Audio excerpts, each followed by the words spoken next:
So that's how Fox knew. Who? An old agency buddy of mine called me last night, says my family's in danger. I am not in danger. I am the danger. We live in a universe where Bloodsport and Above the Law dropped in at the same year, 1988, and kicked off careers of two wild opposites on paper. Are they really that different? We will figure that out later, not today. Wow.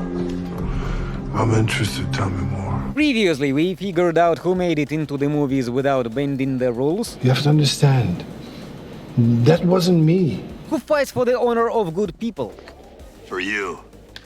And who just wants to compensate their childhood issues.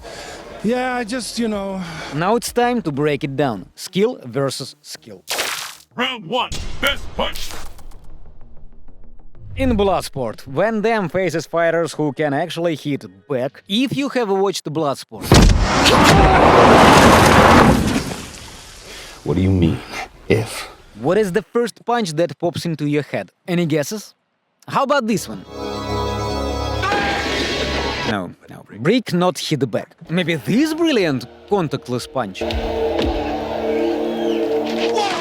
Also wrong. His opponent doesn't feel much. By the way, Master, what happened? Why didn't the perfectly executed contactless punch didn't do any damage? The skeptic was a totally non-believer. Non-believer. Okay. Plus, but if the guy had his tongue in the wrong position of the mouth, that can also nullify it. In fact, you can nullify it if you raise those two big toes. Okay. So anyway, it doesn't count because the guy is not defeated. So, am I the only one who remembers that uncomfortable kick right into the sweaty Japanese treasure chest?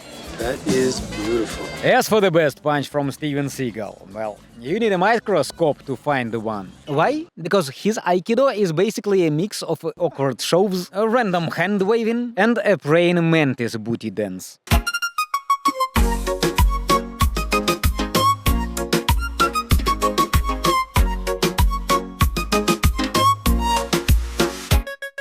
All this shit works perfectly fine for beating up defenseless punching bags. So that's what he mostly fights. What he only fights. What lawyer? I don't. Oh! You slapped him pretty well at one point, too. The crowd was like, oh, Steven. Yeah, I just, Nope, we can't count those girly slaps as a punch. Let's look for something with more weight. Okay, ask him about anything but his weight. Hey, why you fuck with my friend, man? Throwing punch like this. Say goodbye to your wrist. But there is nothing more than that. So Van Damme wins this round with the 10 glorious split kicks. Round two, best running. You know where this is going, don't you? You might say, come on Alex, who could possibly outrun Steven Seagal? Just look at those graceful arm movements, a pure poetry in motion. For a casual viewer, Nico chasing yet another random NPC probably looks like a desperate attempt to stretch the movie's runtime. But I'm pretty sure there is something else. Maybe. The editor, even back those days, knew exactly what we are hoping for in Seagal's masterpieces. Running in Bloodsport? Boring as hell. I could barely stand these sequences even in fast-forward on VHS, as well as most of the other non-comité sequences. Van Damme's running is regular. Average. I don't get why I even supposed to watch this. Round three, best signature move. Steven Seagal knows only one move that can be somewhat useful in a real fight. The only thing is, his opponent should not be non-believer in the greatness of the master and not accidentally bite their tongue in a certain way. Plus, the attacker must come in a leg first, flailing their arms in random directions. Graduates of Seagal's dojo nailed it perfectly. Even without the ridiculous leg swing straight into his hands, they could flawlessly make cool beats in the air. And you might say, but Alex, this is not even Steven Seagal. It is Peter Griffin dressed up like an aikido master. And here is what I would say to that. Yes, you're absolutely right. Van Damme's signature move, on the other hand, is one of the few that likely wouldn't do much good in the real fight. The air split kick works only if the enemy doesn't resist and conveniently positions his face. Well, you know something, darling? In terms of spectacle and execution, Van Damme is a clear winner. Well, that puts me at a disadvantage because you're a master of the knives and the swords. What can Seagal brag about? I don't know. Maybe the fact that he never injured his elbow on someone's skull. That's pretty much it. Yeah, 10 split kicks to Van Damme. Round 4. Best final fight.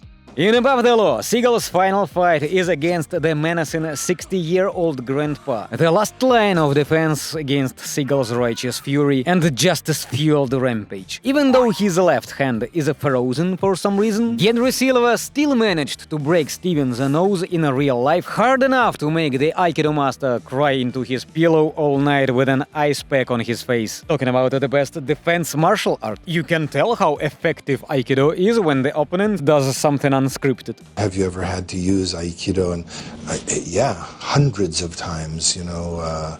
We've had to, use this in the streets. Facing Van Damme is the awesome Bolo Yan, the real gem of the movie, opposed to Henry Silva, who got his power behind the screen. For some reason, Chong Li forgot all of his skills in the final fight. He starts running around on the tatami, tumbles, or stands still waiting for yet another split kick. Still, the final fight managed to be much more intense than what we saw in Above the Law. For a moment, it almost seems like JCVD is about to lose. Really? Of course not. Thanks to wise words of his hapless Shidoshi, Frank Dux finds will to fight on, despite his eyes itching from baby powder. Let's be real, Steven. Picking on weak teens and aging grandpas isn't exactly the stuff of legends, is it? Probably. Van Damme scores another 10 split kicks. Today. Which means, in the second fight, Van Damme takes the lead again. And you know that I know that this is all a result of you fucking me. Come on, Steven, get it together. Remember what the wise teacher from that meme picture told? Man with hole in pocket. Feel cocky all day. Gather your willpower in those flailing hands of yours, and the next time show that cocky ballet dancer who's the boss. Subscribe to this channel or you will miss the final epic battle. The truth is coming as well. And it is so wild, bros. It is the kind of truth that will make the last of your hair fall out.